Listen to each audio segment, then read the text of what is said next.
പിതാവിൻ്റെയും പുത്രൻ്റെയും പരിശുദ്ധാത്മാവിൻ്റെയും നാമത്തിൽ ആമേൻ. എൻ്റെ പ്രിയപ്പെട്ടവരെ, ഇന്ന് മാർച്ച് 14 ശനിയാഴ്ച.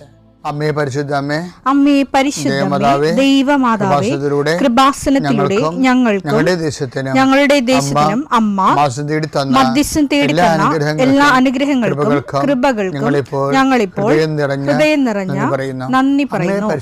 അമ്മേ പരിശുദ്ധമ്മേ ദൈവമാതാവേ, 2004 ഡിസംബർ 7 ഉച്ചകഴിഞ്ഞ് 2:30 കൃപാസനത്തിൽ സംഭവിച്ച അമ്മയുടെ പ്രത്യക്ഷപ്പെടലിനെ കുറിച്ച് തിരുസഭയ്ക്ക് സമർപ്പിച്ചിരിക്കുന്ന പഠനരേഖകളുടെ മേൽ സഭാത്മകമായ പഠനം ആരംഭിക്കുവാൻ ഞങ്ങൾ പ്രാർത്ഥിക്കുന്നു. അമ്മേ പരിശുദ്ധമേ, ഭൂസ്വർലോകങ്ങളുടെ രാജ്ഞിയായ അങ്ങേയ്ക്ക് ഭൗമസംരക്ഷണത്തിനായി പ്രപഞ്ചപ്രകൃതിയെ തന്നെ തിരുസഭ പ്രതിഷ്ഠിക്കുവാൻ ഈ പ്രത്യക്ഷീകരണം വഴി ഇടയാക്കണമേ. പരിശുദ്ധമേ, ജപമാല മാതാവേ, സകല കൃപാസനം പ്രാർത്ഥനയോടും ചേർത്ത് ഞങ്ങളിപ്പോൾ പ്രാർത്ഥിക്കുന്ന ഈ കുടുംബത്തിന്റെ പ്രത്യേക നിയോഗം പറ മക്കളെ.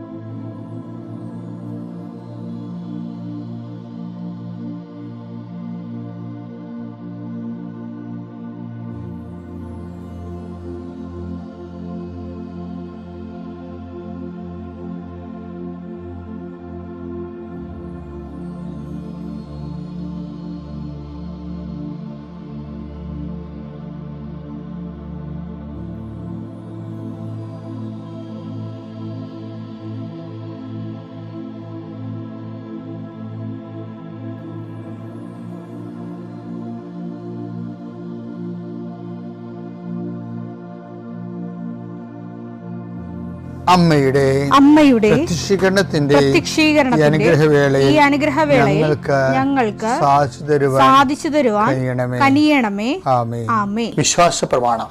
സർവശക്തനായ പിതാവും ആകാശത്തിന്റെയും ഭൂമിയുടെയും സൃഷ്ടാവുമായ ദൈവത്തിൽ ഞാൻ വിശ്വസിക്കുന്നു.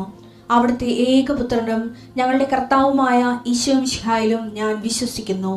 ഈ പുത്രൻ പരിശുദ്ധാത്മാവിനാൽ ഗർഭസ്ഥനായി കന്യകാമറിയത്തിൽ നിന്ന് പിറന്ന് പൊന്തിയോസ് പീലാത്തോസിന്റെ കാലത്ത് പീഡകൾ സഹിച്ച് കുരിശിൽ തറയ്ക്കപ്പെട്ട് മരിച്ച് അടക്കപ്പെട്ട് പാതാളങ്ങളിൽ ഇറങ്ങി മരിച്ചവരുടെ ഇടയിൽ നിന്ന് 3-ാം നാൾ ഉയർത്ത് സ്വർഗത്തിലേക്ക് എഴുന്നള്ളി സർവശക്തിയുള്ള പിതാവായ ദൈവത്തിന്റെ വലതുഭാഗത്തിരിക്കുന്നു.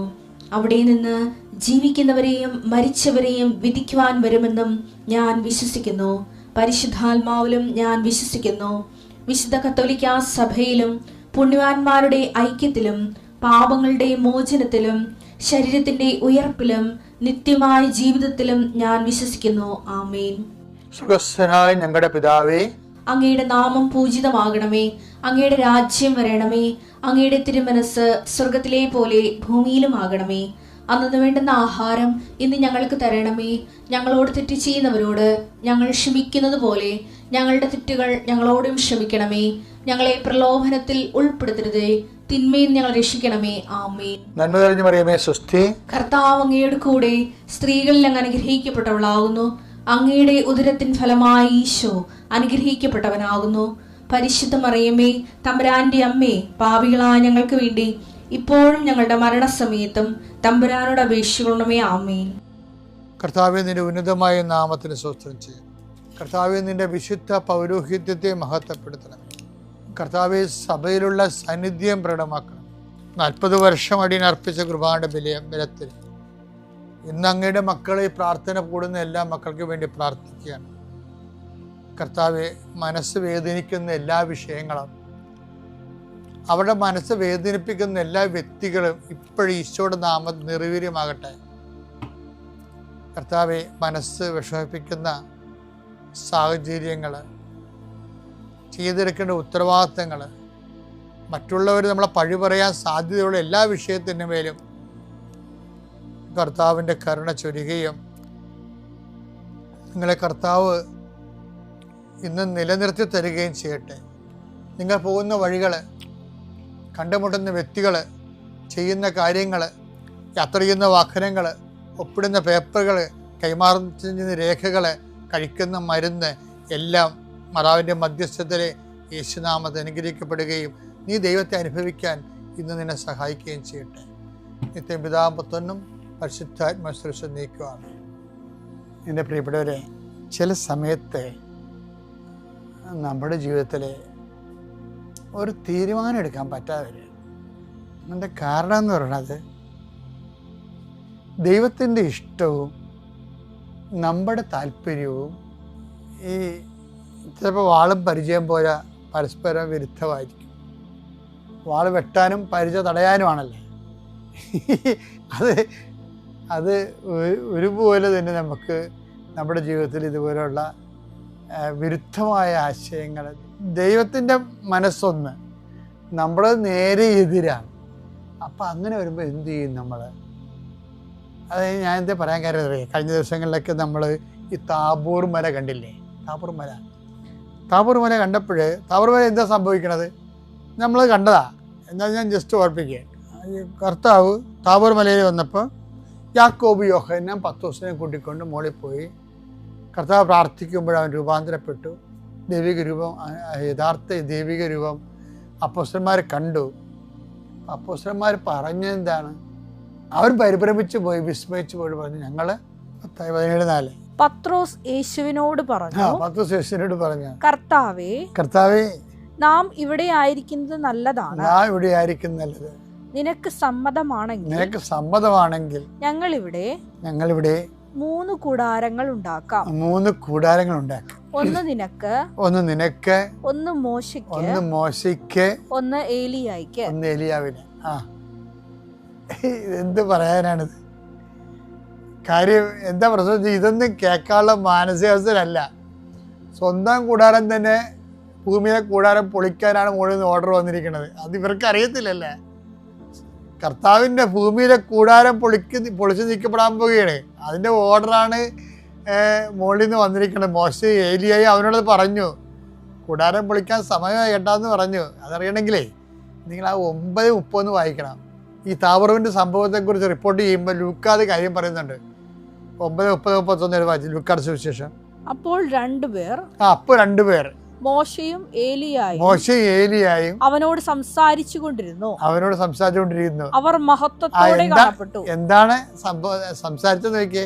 അവർ മഹത്വത്തോടെ കാണിക്കപ്പെട്ട അടുത്ത് തന്നെ ജെറുസലേമിൽ പൂർത്തിയാകേണ്ട അവന്റെ കടന്നുപോകലിനെ കുറിച്ചാണ്, അവന്റെ മരണത്തെ കുറിച്ചാണ് സംസാരിച്ചത്. അപ്പൊ മനസ്സിലായില്ലേ? അവന്റെ കൂടാരം ഭൂമിയിൽ നിന്ന് പൊളിച്ചു മാറ്റപ്പെടുന്നതിനെ കുറിച്ചാണ് സംസാരിച്ചത്. അവന്റെ മരണത്തെക്കുറിച്ച് സംസാരിക്കുന്നതിന് ബൈബിൾ ഉപയോഗിക്കുന്ന വാക്കാണ് കൂടാരം എന്ന്. കാര്യം അവരുടെ ജീവിതമായിരുന്നല്ല.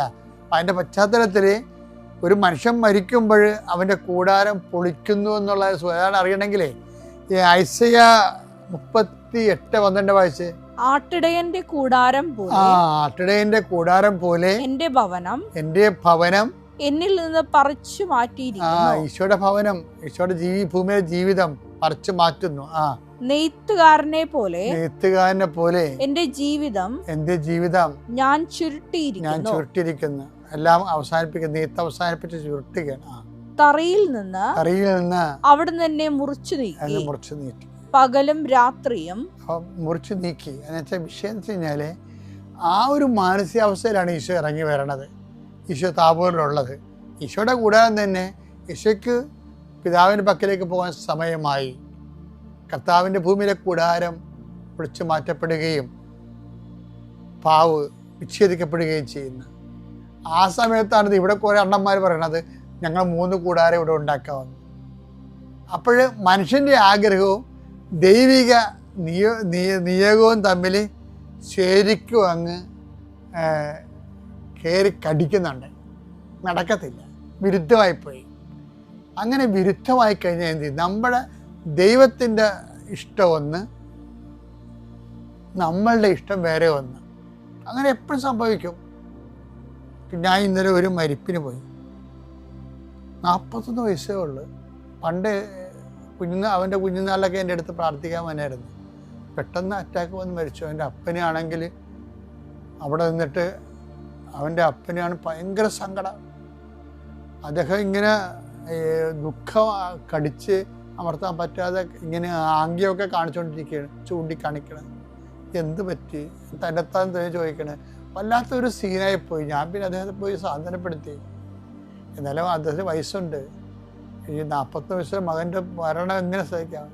അപ്പം ദൈവഹിതം ഒന്ന് വരുമ്പോൾ നമ്മുടെ ഇഷ്ടം വേറെ ആയിട്ട് തമ്മിലും ഒക്കെ പൊരുത്തപ്പെടുത്തില്ല. അപ്പം അങ്ങനെ പൊരുത്തപ്പെടാതെ ജീവിതത്തിൽ വരും. അങ്ങനെ പൊരുത്തപ്പെടാതെ വരുമ്പോൾ നമ്മൾ എന്ത് ചെയ്യും? അത് ഈശോയ്ക്ക് സംഭവിച്ചത് അത് തന്നെയാണ്. പിതാവിൻ്റെ ഇഷ്ടം ഒന്ന്, ഈശോയുടെ ഇഷ്ടം ഒന്ന്. സാധ്യമെങ്കിൽ സാധ്യമെങ്കിൽ ഈ പാനപാത്രം എന്നെ കടന്നു പോട്ടെന്ന് ഈശോ പ്രാർത്ഥിക്കണില്ല. ജീവിതത്തിൽ മൊത്തം ഇതുണ്ട്, ഈ പാരഡോക്സ് ഉണ്ട്. ദൈവകൽപ്പന ഒന്ന്, ദൈവത്തിൻ്റെ ഇഷ്ടം ഒന്ന്, നമ്മുടെ ഇഷ്ടം നേരെ മറ്റൊന്ന്. അപ്പം നമ്മൾ എന്ത് ചെയ്യും? അവൻ എന്ത് ചെയ്യും എന്നുള്ളതിനെക്കുറിച്ച് ഉടനെ നിത്യപിതാവിൻ്റെ സ്വരമുണ്ട്. എന്താണ് ഈ അപ്പം പറയണത്? 17:5.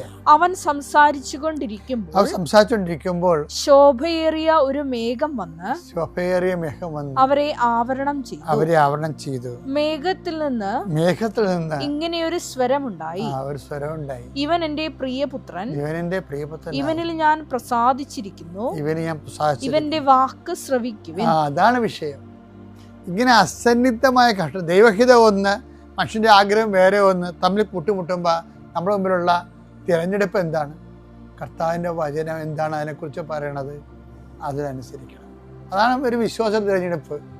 ഇവനെ ശ്രവിക്കുവിൻ. ഈ വാക്ക് നേരത്തെ നമ്മൾ കേട്ടതല്ലേ? എവിടെ കേട്ട്? കർത്താവിനെ ജ്ഞാനസ്നാനപ്പെടുത്തുമ്പോൾ പിതാവ് വന്ന് സംസാരിച്ച് ഇതേ വാക്ക് this is my beloved son in whom I am well pleased എന്നല്ല പറഞ്ഞത്. പക്ഷെ ഇപ്പം എന്താ പറയണത്? ഇപ്പം പ്ലീസിങ് ഒന്നും അല്ല പറയണത്. ഇപ്പം എന്താ പറയണത്? ഞാൻ പ്രസാദിച്ചെന്നല്ല പറയണത്, നിങ്ങൾ അവനെ ശ്രമിക്കണമെന്ന്. ഈ അസന്നിഗ്ധമായ ഘട്ടത്തിൽ എൻ്റെ ഇഷ്ടത്തിനെതിരെ നിങ്ങളുടെ ഇഷ്ടം വരുമ്പോൾ നിങ്ങൾക്ക് മുമ്പിലുള്ള തിരഞ്ഞെടുപ്പ് എന്താണ്? ഈശോയെ ശ്രമിക്കണതാണ്. ഈശോ പറഞ്ഞ ആ മേഖലയിൽ ഈശോയുടെ വചനം എന്താണ്? അപ്പം നമ്മൾ സിമ്പിളല്ലേ? വിശ്വാസിയുടെ വെളിച്ചമാണ് വചനം എന്ന് പറഞ്ഞതിൻ്റെ കാരണം അതാണ്. അപ്പോൾ നമ്മുടെ ജീവിതത്തിൽ എന്തെങ്കിലും ഒരു വിരുദ്ധമായ ദൈവിക ഇഷ്ടം വന്നാൽ, നമ്മുടെ ഇഷ്ടത്തിനെതിരെ ഒരു ദൈവ ഇഷ്ടമായിട്ട് വേറെ ഒരു നിയോഗം വന്നാൽ പിന്നെ നമ്മുടെ മുമ്പിലുള്ള തിരഞ്ഞെടുപ്പ് എന്താ? നമ്മുടെ ഇഷ്ടമല്ല, കർത്താവിൻ്റെ വചനമാണ് പാലിക്കേണ്ടത്. അങ്ങനെ പാലിക്കാൻ നിങ്ങൾക്ക് ദൈവം അനുഗ്രഹം തരട്ടെ. പിതാവിൻ്റെയും പുത്രൻ്റെയും പരിശുദ്ധാത്മാവിൻ്റെയും നാമത്തിൽ.